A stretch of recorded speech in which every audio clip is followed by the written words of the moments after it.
战争的死地、猪羊的死地、灯羊的死地，死人把活人打死的。这你不相信，一个活人怎么会被死人打死？你不相信。这个日本人马路上睡的死的妇女，还要叫这个活人跟他睡觉。这个我们都是可以，在什么地方？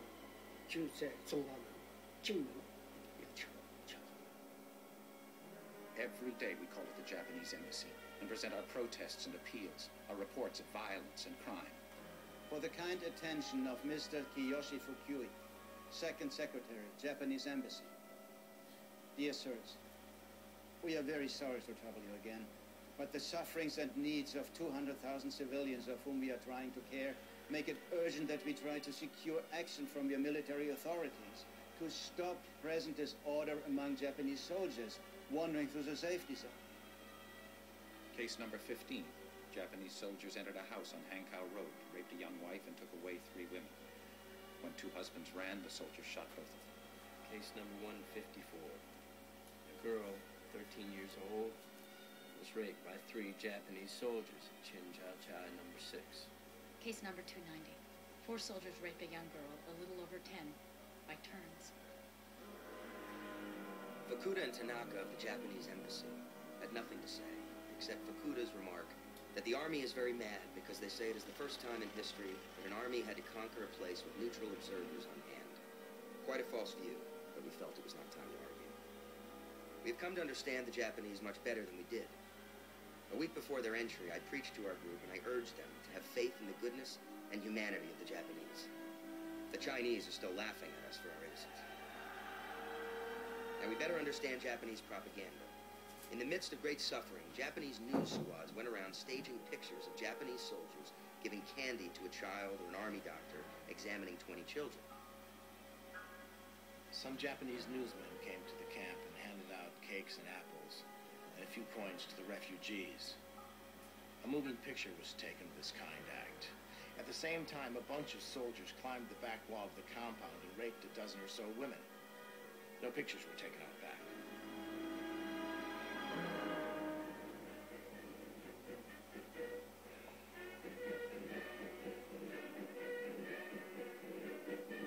We introduced to Commandant Matsui, who shakes hands all around. I assumed the role of spokesman and explained to Mr. Tanaka of the Japanese embassy that we infer that the city is to be burnt down. Tanaka denies this with a smile. Statement by the Japanese military posted throughout the city. The municipality of Nanking is quiet. The herds of refugees who fled for their lives from the midst of death have met with the gentle soothing of the Japanese army.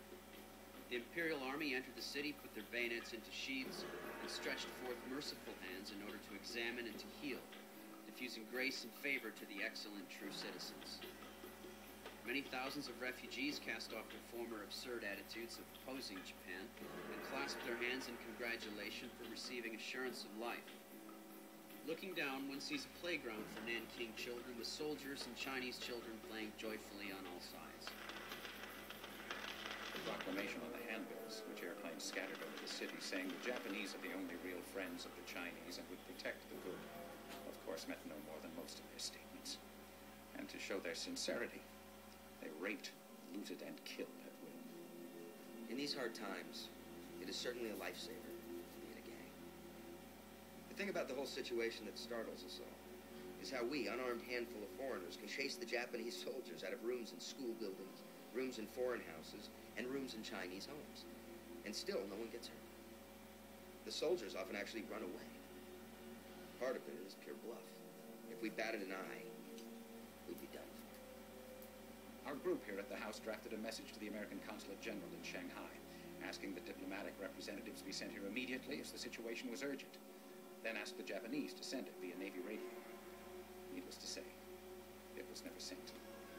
When things were at their worst, the fellows at our house remarked at supper, "The first fellow that gets killed, we are going to carry his body over and put it in the Japanese embassy."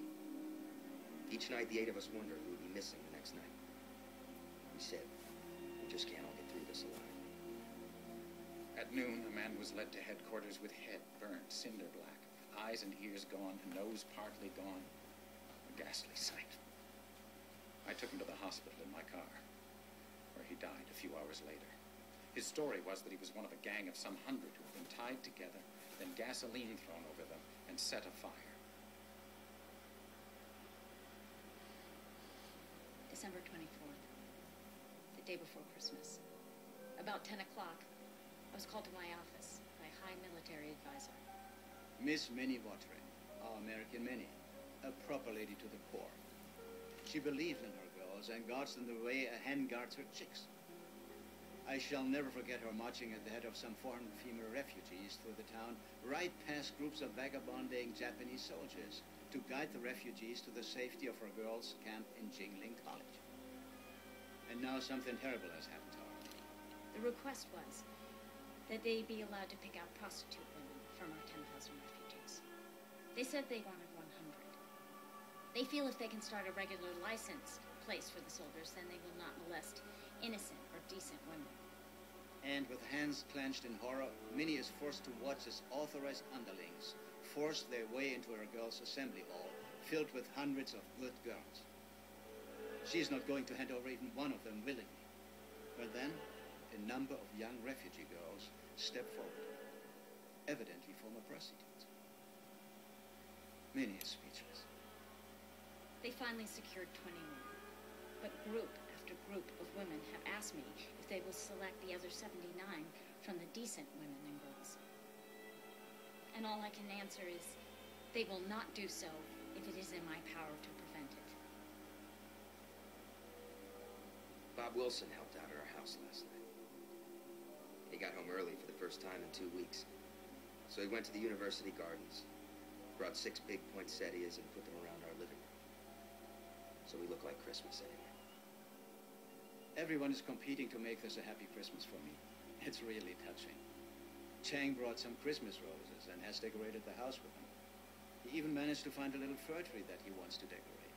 And he just came in grinning with joy and carrying 6 very long candles that he rounded up somewhere. Everybody likes me suddenly. And it used to be, or so I thought, that no one wanted to have much to do with me.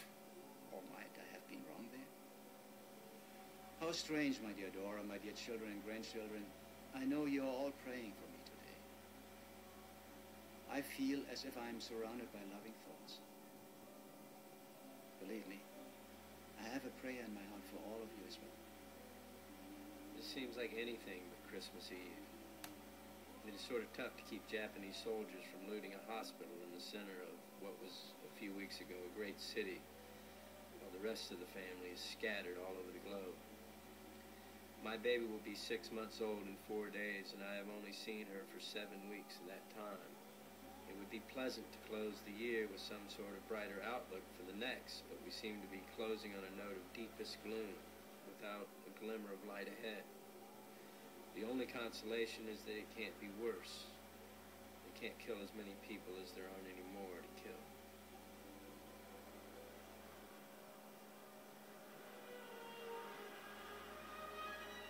Christmas Eve, Nanking, China, 1937. What I am about to relate is a story which I feel must be told, even if it is seen by only a few. In these 2 short weeks, we here in Nanking have been through a siege.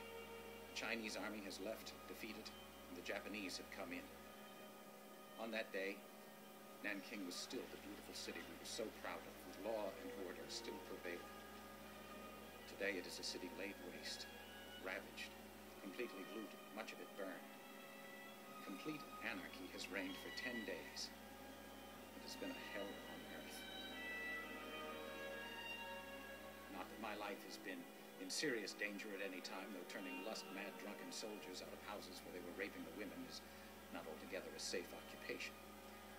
Nor does one feel perhaps too sure of himself when he finds a bayonet at his chest or a revolver at his head, and knows it is handled by someone who heartily wishes him out of the way.